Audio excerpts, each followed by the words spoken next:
नहमदुहु व नुसल्ली अला रसूलिहिल करीम अम्मा बाद अन इब्न अब्बास रदियल्लाहु ताला अन्हु क़ाल क़ाल रसूलुल्लाहि सल्लल्लाहु अलैहि वसल्लम हक़्क़ुल वलदि अलल वालिदि अन युहसिन इस्महु व युहसिन अदबहु औ कमा क़ाल सल्लल्लाहु अलैहि वसल्लम।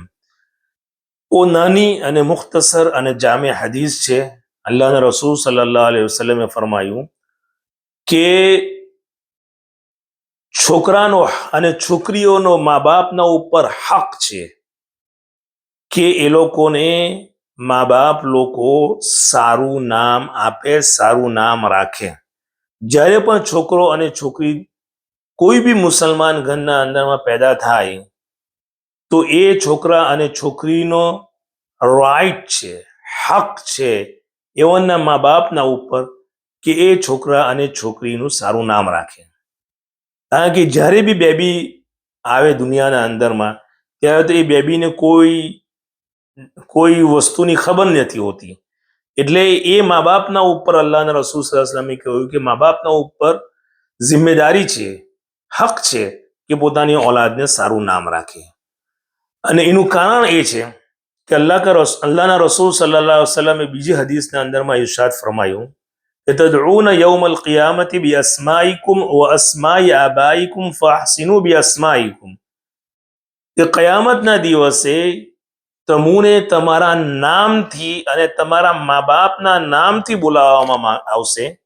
એટલે તમે તમારા ઓલાદનું સારું નામ રાખો, ઓલાદ ચાહે છોકરો હોય કે છોકરી હોય. હવે નામ રાખવાની આપણી જિમ્મેદારી છે, મા બાપની જિમ્મેદારી છે.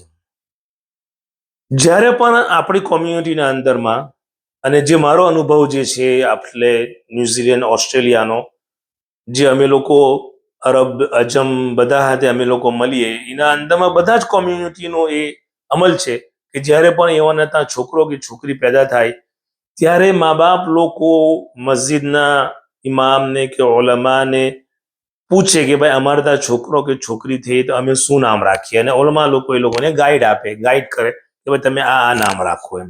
એ વસ્તુ આપણે ત્યાં ગુજરાતમાં પણ છે અને બધી જ જગ્યાએ છે. તો જ્યારે પણ છોકરો કે છોકરી આપણા ઘરના અંદરમાં આવે ત્યારે આપણે એટલી ફિકર કરે, એટલી વોરી અને કન્સર્ન કરે કે આપણે એને સારું નામ આપીએ.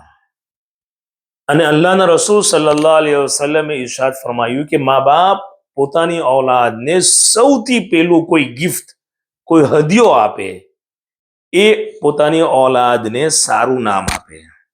હજુ તો છોકરો 2 દિવસનો, 3 દિવસનો, 6 દિવસનો, 7 દિવસનો છોકરો હોય કે છોકરી હોય, એનું સૌથી પહેલા ગિફ્ટ છે જે મા બાપ લોકોએ પોતાની ઓલાદને સારું નામ રાખવાનું આવે.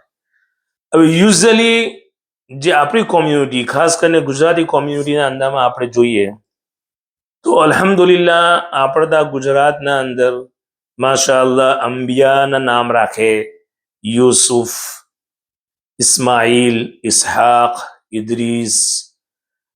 એ પછી છે તો આપણા નબીનું નામ મોહમ્મદ, અહમદ. પછી સહાબાનું નામ રાખે, અબુ બકર, ઉમર, ઉસ્માન, અલી. એ ટાઈપનું નામ રાખે. પછી ઓલમા અને સોલહાનું નામ રાખે. એમ તો અલ્હમ્દુલિલ્લાહ નામ રાખવાના અંદરમાં આપણે લોકો બહુ ફિકર કરીને અલ્હમ્દુલિલ્લાહ આપણા છોકરાઓનું નામ રાખે. અને અલ્લાહના રસૂલ સલ્લલ્લાહુ અલૈહિ વસલ્લમ એક હદીસમાં ફરમાયું કે અલ્લાહને સૌથી મહેબૂબ અને પ્યારું નામ હોય અબ્દુલ્લાહ, અબ્દુર્રહમાન. એ ટાઈપના જે બી નામ બીજા બી રાખે આપણે ત્યાં અબ્દુલ્લાહ છે કે અબ્દુર્રહમાન છે, બરાબર. હવે નામ તો આપણે સારું રાખ્યું. હવે મા બાપનો જે તાલ્લુક, જે રિલેશનશિપ છોકરાઓના હાથે કે છોકરીઓના હાથે છે એના અંદરમાં મા બાપ લોકો પોતાની ઓલાદને, પોતાના છોકરાઓને કે છોકરીઓને કેવી રીતથી બોલાવે એના ઉપર બહુ મોટામાં મોટો દારોમદાર છે. કે આપણે આપણા છોકરાને કે છોકરીઓનું નામ રાખી દીધું, છોકરાઓનું નામ રાખી દીધું અબ્દુર્રહમાન, અબ્દુલ્લાહ. તો આપણી કોમ્યુનિટીના અંદરમાં જે યુઝ્યુઅલી જે પ્રેક્ટિસ, કોમન પ્રેક્ટિસ છે એ છે કે આપણે અબ્દુલ્લાહ કે અબ્દુર્રહમાન હોય તો અબ્દુર્રહમાનથી પૂરું નામ નહીં બોલાવે, એને આપણે અડધું નામ કરી નાખીએ. દાખલા તરીકે અબુરિયો કે સમથિંગ લાઈક ધેટ, કે આ ટાઈપનું આપણે નામ કરી નાખીએ. ઇબ્રાહિમ હોય તો ઇબલો, ઇસ્માઇલ હોય તો એ નામને આપણે બગાડી નાખીએ. અલ્લાહના રસૂલ સલ્લલ્લાહુ અલૈહિ વસલ્લમે શું કહ્યું કે તમને કયામતના દિવસે તમારા નામથી બોલાવવામાં આવે. એના મા બાપ એટલી કન્સર્ન કરે, એટલું વોરી કરે કે મેં મારા છોકરા કે છોકરીઓને આપણે સારું નામ આપીએ. અને એ જ મા બાપ જ્યારે પોતાની છોકરા કે છોકરીઓના હાથે વાત કરે કે બોલાવે, ત્યારે એને પૂરું નામથી નહીં બોલાવે, એનો અડધું નામથી બોલાવે અને એનો મિનિંગ બી બદલાઈ જાય. એટલે આપણું જે રિલેશનશિપ જે છોકરા અને છોકરી સાથે ડેવલપ થવું જોઈએ, જે ઉઠવું જોઈએ, જે એક કાઇન્ડનેસ અને જનરસિટીના સાથે જે ઉઠવું જોઈએ તે નહીં ઉઠે. અને મેં અહીંયા ઓસ્ટ્રેલિયા અને ન્યુઝીલેન્ડમાં ઓલમોસ્ટ મને 24 વર્ષ થઈ ગયા અને ઓલમોસ્ટ મારા જે સ્ટુડન્ટ લોકો જે છે એ અલ્હમ્દુલિલ્લાહ લિબનીઝ, ટર્કીઝ, સોમાલિયન, ઇન્ડોનેશિયન, મલેશિયન, અરબ, પછી છે તો બીજા બી કેટલા કન્ટ્રીના છોકરાઓ અને એ લોકોના મા બાપ સાથે મારું છે વાતચીત થાય તો અલ્હમ્દુલિલ્લાહ લગભગ ઓલમોસ્ટ બધી કન્ટ્રીના મા બાપ લોકો પોતાની ઓલાદને બહુ સારી રીતના પોતાની ઓલાદના નામને બોલાવે. તો આપણે બી એ વસ્તુ જો છે તો એને આપણે લાવવું જોઈએ આપણી લાઈફના અંદરમાં કે આપણે આપણી ઓલાદને હારા નામથી બોલાવીએ. આ એક વસ્તુ. બીજું વસ્તુ એ છે કે જ્યારે આપણી ઓલાદ, મારા છોકરા કે છોકરી જે બી હોય એ 9, 10, 11, 12 વર્ષના થાય, બરાબર, અને પછી જ્યારે એ લોકો કંઈ બનવા માંગતા હોય, દાખલા તરીકે એ લોકો બનવા માંગતા હોય હાફિઝ કે આલિમ કે મુફતી કે પછી ડોક્ટર કે એન્જિનિયર કે પછી કઈ બી ટ્રેડના અંદરમાં જવા માંગતા હોય, તો મા બાપનું કામ છે કે એઓના નામના હાથે એઓને હોંસલા અફઝાઈ કરાવે, મોટિવેશન આપે. તો શું કરવું જોઈએ? દાખલા તરીકે મારો છોકરો છે, એનું નામ છે ઇસ્માઇલ, તો એ અગર એ હાફિઝ બનવા માંગતો હોય તો એને 10, 11, 12, 15 વર્ષની ઉંમરમાં જ એને હાફિઝ ઇસ્માઇલ, માશાઅલ્લાહ હાફિઝ ઇસ્માઇલ આવી ગયો. અથવા એ કોઈ બી વસ્તુ બનવા માંગતો હોય, ડોક્ટર બનવા માંગતો હોય તો માશાઅલ્લાહ ડોક્ટર ઇબ્રાહિમ આવી ગયો કે ડોક્ટર યાકુબ આવી ગયા. તો એ 12, 14, 15 વર્ષની ઉંમરથી એ લોકોનો હોંસલો વધતો જાય. એટલે મારા માટે ને આપણા માટે જરૂરી છે કે આપણી ઓલાદને આપણે એ નામના હાથે બોલાવતા જાય. આ બીજા નંબરની વાત. ત્રીજા નંબરની વાત કે જ્યારે આપણી ઓલાદ એ ડિગ્રીને મુકમ્મલ કરી દે, હાફિઝ બની જાય, આલિમ બની જાય, મુફતી બની જાય, ડોક્ટર બની જાય, એન્જિનિયર બની જાય, કોઈ બી વસ્તુ બને, અથવા કોઈ ટ્રેડમાં ગયા, દાખલા તરીકે એ લોકો ઇલેક્ટ્રિશિયન બન્યા કે પ્લમ્બિંગના અંદરમાં એ લોકો કામ કર્યું અને પ્લમ્બર બન્યા, કોઈ બી વસ્તુના અંદરમાં બન્યા, તો મા બાપનું કામ છે કે એ લોકોના ટ્રેડ જે વસ્તુ બન્યા એ લોકોને ટાઇટલના હાથે બોલાવો.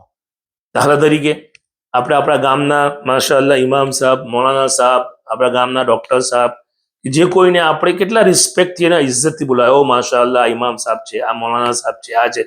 આપણા હંભે આપણી મહેનતથી આપણો છોકરો આલિમ બન્યો, હાફિઝ બન્યો, મુફતી બન્યો, ડોક્ટર બન્યો, એન્જિનિયર બન્યો કે કોઈ બી ડિગ્રી લીધી, અને આપણે મા બાપ એને એ ટાઇટલથી નહીં બોલાવે અને આપણે એટલી ઇજ્જત નહીં આપીએ આપણા છોકરાઓને કે આપણી છોકરીઓને, તો પછી કોણ આપવાનું? એટલે એ બી એક વસ્તુ જરૂરી છે કે આપણે આપણી ઓલાદને ટાઇટલના હાથે બોલાવે અને ઇજ્જત આપે. અને લાસ્ટ વસ્તુ એ છે કે મા બાપ અને છોકરા અને છોકરીઓ એ રિલેશનશિપ એ ટાઈપનું છે કે એના અંદરમાં માશાઅલ્લાહ મા બાપ લોકોએ બી છોકરાઓને ઇજ્જત આપવું જોઈએ અને છોકરા અને છોકરી લોકોએ બી મા બાપ લોકોને ઇજ્જત આપવું જોઈએ. અને આ જે રિલેશનશિપ છે એ અલ્લાહ તાલા તરફથી છે. અને અલ્લાહ તાલા એ કહ્યું છે કુરાનના અંદરમાં કે લિલ્લાહી મુલ્કુ સમાવાતિ વલ અર્દ યખલુકુ મા યશા યહબુ લિમન યશાઉ ઇનાથન વ યહબુ લિમન યશાઉ ઝુકુર. જે હિબાનો લફ્ઝ આવ્યો એ અલ્લાહ તાલા એમ કહે કે મેં તમને તમારી ઓલાદ છે એ ગિફ્ટ આપેલી છે. અને જ્યારે એ ગિફ્ટ અલ્લાહ તાલા તરફથી છે અને સૂરહ તહરીમના અંદરમાં અલ્લાહ તાલાએ કહ્યું કે કુ અનફુસકુમ વ અહલીકુમ નારા, કે તમે તમારી જાતને અને તમારી ઓલાદને જહન્નમના આગથી બચાવો. એ આયત આપણને એક મા બાપ તરીકે આપણે જે મા બાપનું જે જિમ્મેદારી અદા કરવાની હોય એ આપણને એક પેરેન્ટિંગ રોલ આપવામાં આવ્યો, એ અલ્લાહ તાલા તરફથી અમાન અને ટ્રસ્ટ છે. એટલે આપણે જે છે એ આપણી ઓલાદને ઇજ્જત આપો અને એઓને સારા નામથી બોલાવો, પૂરા નામથી બોલાવો અને ઇજ્જતથી એ લોકોને આપો. ઇન્શાલ્લાહ એ લોકો આ રીતના મોટા થાય ઇજ્જતથી, તો ઇન્શાલ્લાહ એ લોકો મા બાપને બી ઇજ્જત આપે અને બહારમાં બી એ લોકો બીજા લોકોને બી ઇજ્જત આપતા શીખે. આમીન. વાખિર દાવાના અલ્હમ્દુલિલ્લાહી રબ્બિલ આલમીન. જઝાકુમ.